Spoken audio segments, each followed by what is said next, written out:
दोस्तों आज का टॉपिक है देवरानी को जेठानी से ईर्षा। चुप करो आरती, ये क्या अनाप शनाप बके जा रही हो तुम। आनंद अपनी पत्नी पर चिल्लाया तो वह भी बेकाबू हो गई। मैं अनाप शनाप और ये जो महारानी मेरे पति पर डोरे। आनंद आरती पर हाथ उठाने ही वाला था कि बीच में उसकी सुनंदा भाभी आ गई। आनंद, ये क्या बचपना है। आरती तो ना समझ है, पर तुम तो वाह जेठानी जी, पहले आग लगाया और अब उस पर पानी डालने का नाटक।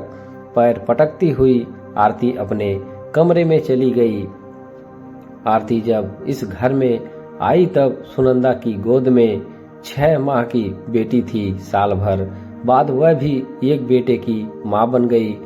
दोनों बच्चों का पालन पोषण ऐसे हो रहा था कि ये कहना मुश्किल था कि कौन किसकी मां है। बहुओं के बीच अपनापन देखकर अम्मा जी तो निहाल हो जाती थी।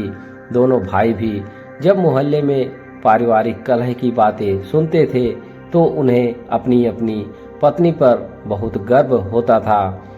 समय के साथ अम्मा जी का स्वास्थ्य गिरने लगा। अपना अंत समय निकट देखकर उन्होंने बहुओं से कहा कि मैं तो अब जा रही हूँ, तुम दोनों आपस में ऐसे ही मिलजुल रहना, एक दूसरे से ईर्ष्या कभी नहीं करना। दोनों ने आप निश्चिंत रहिए अम्मा जी कहकर अपनी सास को आश्वस्त कर दिया था।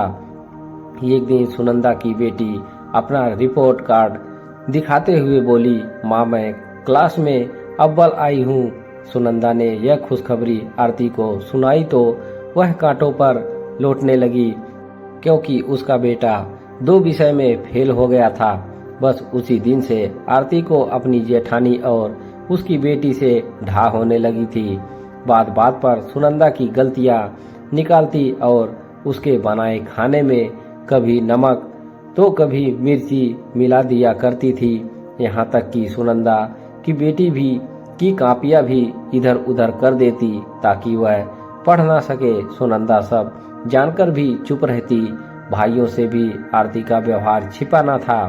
आनंद ने पत्नी को समझाने का प्रयास किया, लेकिन फिर अचानक एक हादसे में आनंद के भाई की मृत्यु हो गई और वह कृत्यविहीन अपनी भतीजी का विशेष ख्याल रखने लगा। यह देखकर तो आरती और भी जल भून जाती थी। सुनंदा की बेटी को तेज बुखार था।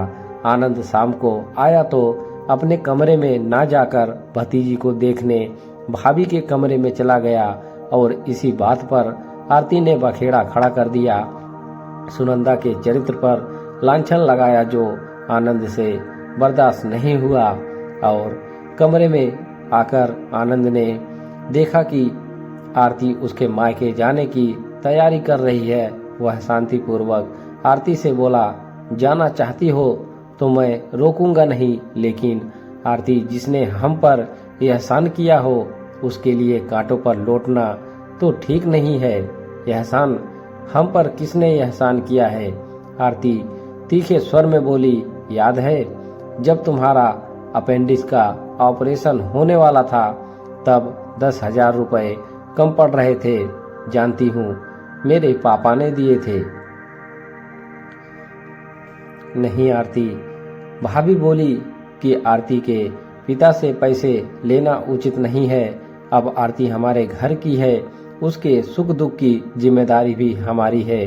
तब उन्होंने अपने कंगन गिरवी रख दिए और अपनी सौगंध दे दी कि आरती को मत बताना। भाभी तो हमेशा तुम्हारे भले के लिए सोचती है और तुम हो कि उनसे बेवजह की ईर्षा। दीदी दौड़ती हुई आरती सुनंदा के कमरे में गई और उसके पैर पर गिरकर रोने लगी। दीदी मुझे माफ कर दो, ना जाने मैं क्यों आपसे ढा करने लगी थी। दीदी वो मेरी भूल थी। अपनी छोटी बहन को आरती के पश्चाताप के आंसुओं में सुनंदा के प्रति सभी द्वेष, नफरत और क्रोध बहने लगे थे। मुस्कुराते हुए सुनंदा ने बहन समान अपनी देवरानी को उठाकर अपने सीने से लगा लिया।